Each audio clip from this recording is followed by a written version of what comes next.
Wake up, Link.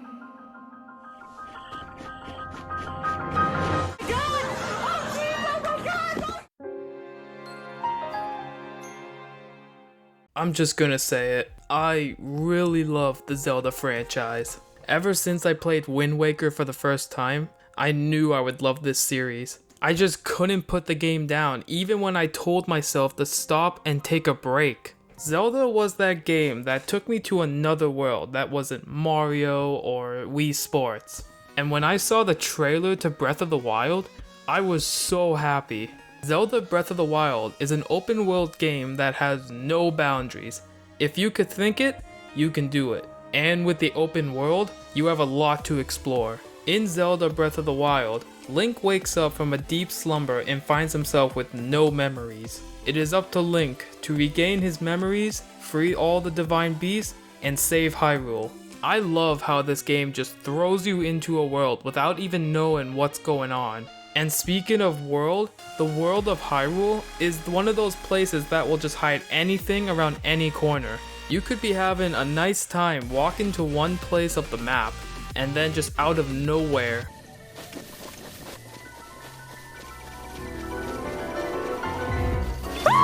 there's a lot of stuff hiding around the world of Hyrule that you just have to explore. And this game is not just an open world adventure, it's also a survival game.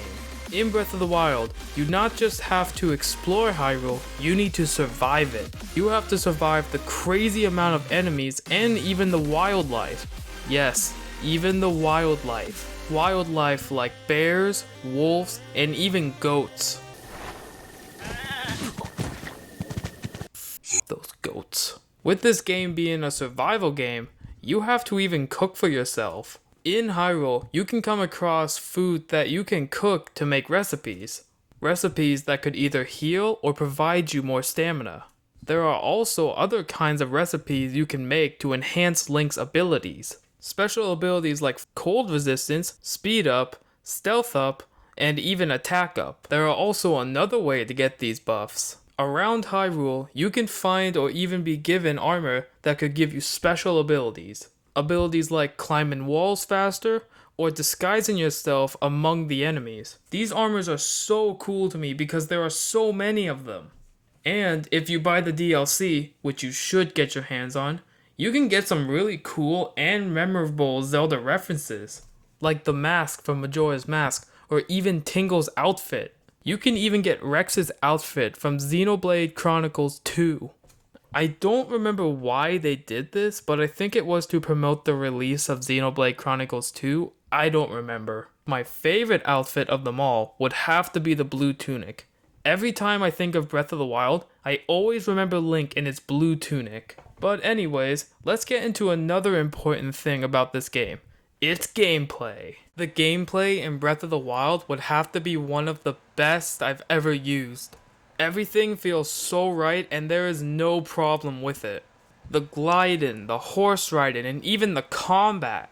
Everything feels so right and I just love it. Speaking of combat, the combat in this game is so good that it inspired a group of people to dedicate themselves to being combat gods. Like, look at this. Would you expect this kind of battle mechanic to be in a Zelda game? I don't think so. But with good combat, there are flaws. Some glitch hunters won't find this bad, but for the casual players, this is a big problem. In Breath of the Wild, you don't just get a sword you can use throughout the rest of your journey until you get a better one. No, weapons in this game have a thing called durability. Whenever you find a weapon, it has an amount of durability to it, so when that durability runs out, it breaks. So that means you could find a really good or rare weapon, but thanks to durability, you have to use it wisely or even never use it. Weapon durability is something I hated in this game, but when I found out how to use glitches,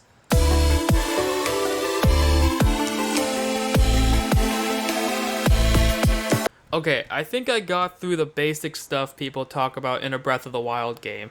Now let's talk about the DLC that you can buy to make this masterpiece even better. In DLC Pack 1, Nintendo added Master Mode, the Travel Medallion, Hero's Path, the Trial of the Sword, and some new armor. let's just talk about the Trial of the Sword. The Trial of the Sword has Link going through tough challenges, and I mean tough. This is one of the hardest challenges I have ever faced in a Zelda game. But of course, I managed to complete it, and I highly recommend this DLC challenge first before you do the other DLC challenge. What is that? Well, it's called the Champion's Ballad.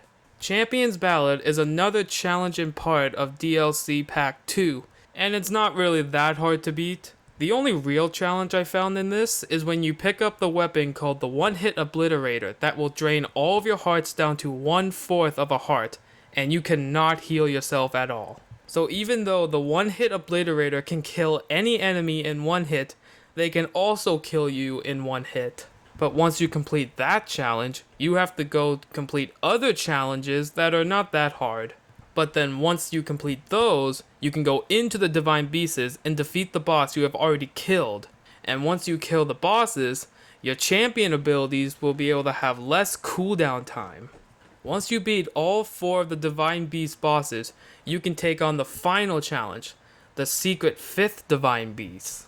But after you finish all the puzzles in the 5th Divine Beast, you have to fight the final boss. And this boss would have to be one of my most favorite bosses in the game. You have to fight a monk that you would usually find inside of a shrine, and this guy does not hold back. But after you beat the boss, you are gifted with the best thing that could be obtained in a Zelda game. It's called the Master Cycle. That's right, a freaking motorcycle in a Zelda game. No more need for horses, I'm riding this thing from now on. Okay, I know what you're gonna say, why didn't I talk about the other stuff in the DLC? Okay, let's go through this really quickly then.